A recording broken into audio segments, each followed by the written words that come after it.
c'est de toute façon quelque chose de déstabilisant. C'est rentrer dans une sphère nouvelle qui est la sphère intérieure pour un homme. Et donc de se retrouver dans un processus où on va générer une vie, une responsabilité, s'occuper de quelqu'un, d'un enfant, d'une maman, c'est quelque chose de nouveau. Il se retrouve face à sa propre vulnérabilité, parce que ça remue autant que de devenir mère finalement. Et certains sont prêts à ça, donc ils vont y réfléchir. Ils vont se laisser devenir peut-être un peu plus sensibles. Ma vie s'est essentiellement enrichie. Elle s'est enrichie de 2 enfants, évidemment. Elle s'est aussi enrichie d'une nouvelle facette de ma personne. Je suis devenu père, donc je me connaissais en tant qu'adulte, en tant que grand enfant qui sommeille encore en moi, mais me découvrir en tant que père, ça a été une expérience. J'ai découvert ma femme en tant que mère aussi.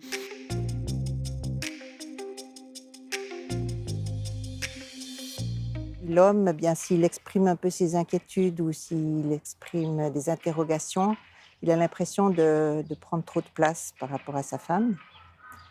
Et il a l'impression aussi de générer chez sa femme d'autres inquiétudes que sont les siennes. Puis le lien, il n'est pas fait, la plupart du temps. Ou il est imaginaire, mais il n'existe pas.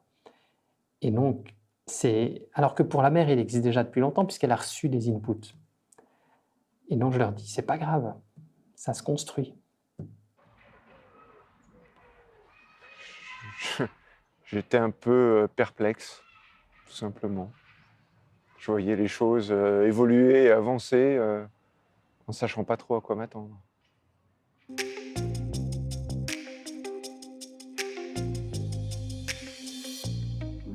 On leur disait effectivement qu'il y avait ces groupes de pères qui existaient.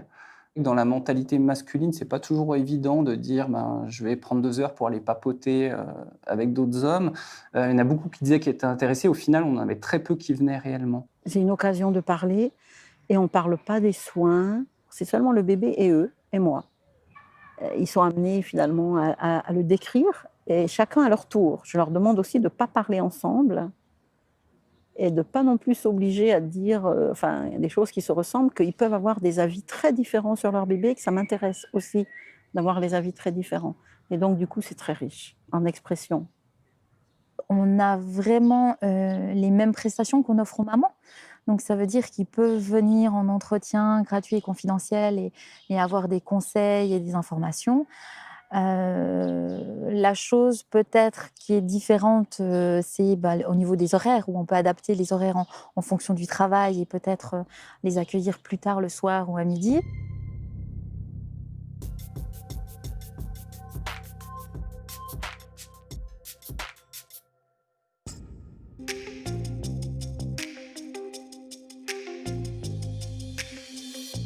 Alors le père à l'accouchement en maison de naissance, c'est un coéquipier. On forme une équipe à 4, la femme, le conjoint, le père, l'enfant et la sage-femme. Pour la remettre dans le droit chemin du travail, il est là aussi, c'est lui qui connaît le mieux la femme, c'est lui qui sait lui parler et c'est lui qui sait vraiment ce dont elle a envie au fond d'elle. C'est vraiment un grand soutien. C'est aussi en fonction de la place qu'il ose prendre. C'est-à-dire un papa qui va être très présent, je vais entre guillemets moins l'oublier. Et puis parfois, quand ils sont plus effacés, je dois, moi, m'obliger à me dire « Ah là là, mais n'oublie pas ce papa, comment est-ce que je peux l'inclure dans les soins ?» Je suis le gynécologue de la mère. Ensuite, bien entendu que si les deux ont des questions, je réponds aux questions, mais quand je traite la mère. S'il y a une intervention, une épisiotomie, un forceps, etc.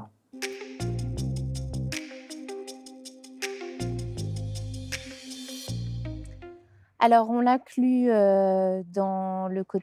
beaucoup dans le côté pratique, dans le sens de soutenir sa femme, la soulager des charges qu'elle n'est pas obligée, elle, de faire. Donc, hors allaitement, il y a tout le reste. Donc clairement, faire un bain, faire des soins, changer le pampers, ils sont souvent très demandeurs, en fait, parce qu'ils viennent de passer 9 mois dans le côté abstrait, où au final, ils ressentaient assez peu de choses. Et là, tout d'un coup, on leur dit c'est bon, vous pouvez faire. Alors, ils sautent sur l'occasion. Ouais. Et puis, surtout, un grand rôle, c'est le rôle de filtre. Filtrer les visites, les appels, protéger en fait la femme et l'enfant, et lui aussi, hein, des intrusions toxiques. Ils ont un petit peu peur de casser cet enfant. Et puis, au fur et à mesure des jours, ils prennent confiance en eux, en leurs capacités qu'ils ont, à leur instinct paternel, si on peut dire. Donc, on voit vraiment cette progression de mise en confiance et puis de cette responsabilité qu'ils se sentent d'avoir et pour leur bébé et pour leur femme. Elle se sentait rassurée par ma présence surtout et qu'elle n'allait pas être seule. Du fait qu'on avait formé tous les deux ensemble une confiance. Donc, on était assuré qu'entre nous deux, on était assuré que qu'on pouvait faire, on était apte à assumer nos responsabilités.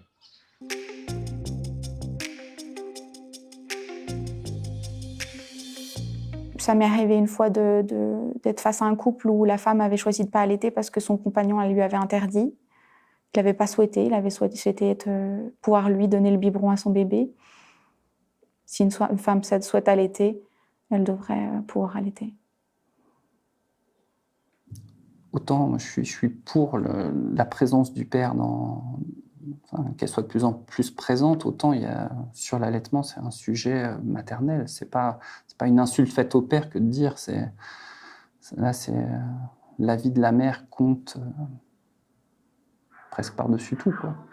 Il y a des papas qui n'ont pas envie que leur femme soit vue comme ça. Et ça, c'est très important d'en parler parce que parfois, ça va bien avec la femme. Elle n'a pas non plus envie d'être vue comme ça en public, donc ça va très bien. Elle allaite à la maison. Et puis parfois, ça ne va pas. Donc là, il faut qu'on discute comment est-ce qu'on peut faire en sorte que la femme puisse allaiter comme elle le veut et que le papa soit en accord avec ça.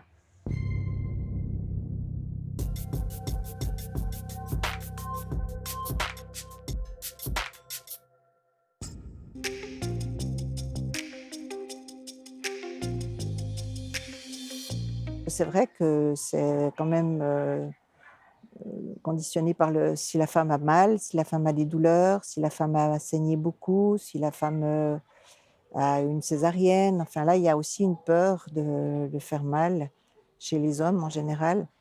Et il y en a peu qui bravent, enfin qui désirent avoir des rapports sexuels malgré leur femme. Alors, la première chose, c'est que l'allaitement, ça ne protège pas contre une grossesse. Et donc, s'ils ne veulent pas une grossesse tout de suite, il faut une contraception.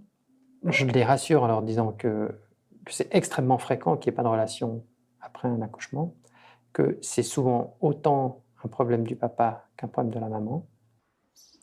Moi, je re-questionne cette question de l'intimité et de la redécouverte du couple quand il y a des mères qui disent à 6 mois que le bébé dort toujours dans le lit conjugal. Moi, je trouve que cet homme, il faut le replacer quelque part dans cette famille. Et puis, tout à coup, dire à cette maman, mais vous avez... il ne faut pas oublier votre couple.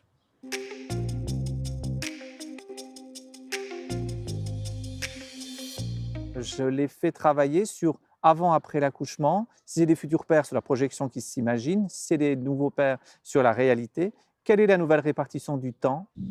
Ce qu'on appelle en fait le couple, on appelle ça une dyade, c'est-à-dire c'est 2 personnes qui forment un couple. Et puis quand il y a l'enfant qui arrive, ça fait une triade, c'est-à-dire qu'on est 3, puis ça forme ce qu'on appelle une famille. Puis en fait, ça change tout. Aussi des responsabilités et des charges, notamment les charges mentales, en lien avec ces nouvelles activités familiales.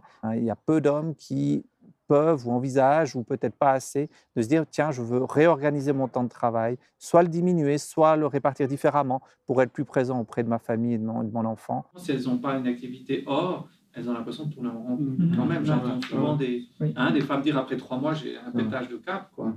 Donc, typiquement, là, j'ai entendu de personnes qui ont dit qu'ils travaillent à 80%, prendre un jour, pendant une période, toi, c'est ton intention, de dire, ben voilà, au moins un jour, c'est moi qui fais le boulot et ma femme, ben, elle peut s'enrichir d'autres choses que simplement l'expérience de la maison. J'investigue un petit peu, je leur demande comment est-ce qu'ils ont organisé le retour à domicile, si le papa a droit à un congé paternité. Et très souvent, c'est vrai qu'ils disent j'ai le droit à 1 ou 2 jours, et puis finalement, ces 1 ou 2 jours vont être ceux où je vais passer ici, mon temps ici pour l'accouchement. Je leur dis aussi, c'est de réfléchir à la possibilité de prendre 1 semaine de vacances répartie sur 2 semaines, c'est-à-dire d'aller travailler seulement en demi-journée.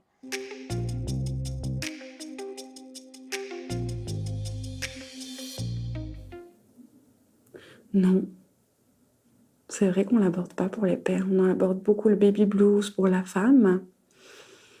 Mais c'est vrai que pour les pères, c'est quelque chose que je n'ai jamais vu aborder. Le plus possible, en tout cas, je me tourne vers eux puis je demande comment ils vivent ça. Aussi au niveau de leur morale, enfin au niveau... Ouais, souvent on les voit au 1er mois, nous. Comment ça se passe pour eux aussi, parce qu'on parle d'une dépression, soit du postpartum, ça arrive aussi, ou pas forcément autant que la dépression du postpartum, mais comment ils le vivent ça de niveau émotionnel. Je sais qu'il peut être très, très désappointé, très mal après un accouchement, la naissance de son bébé. Et c'est quelque chose qui est mal, même par la femme, la femme, elle se repose sur l'homme, donc l'homme ne se donne pas la permission d'être mal. Hein.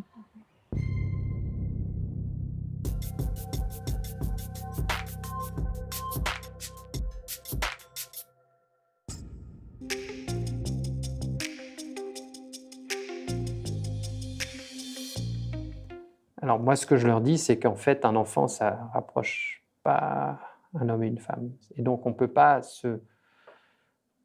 s'inspirer de ce qu'on était avant. Le couple d'avant, il est plus là. Les 2 personnes sont différentes. Donc, il faut réinventer le couple.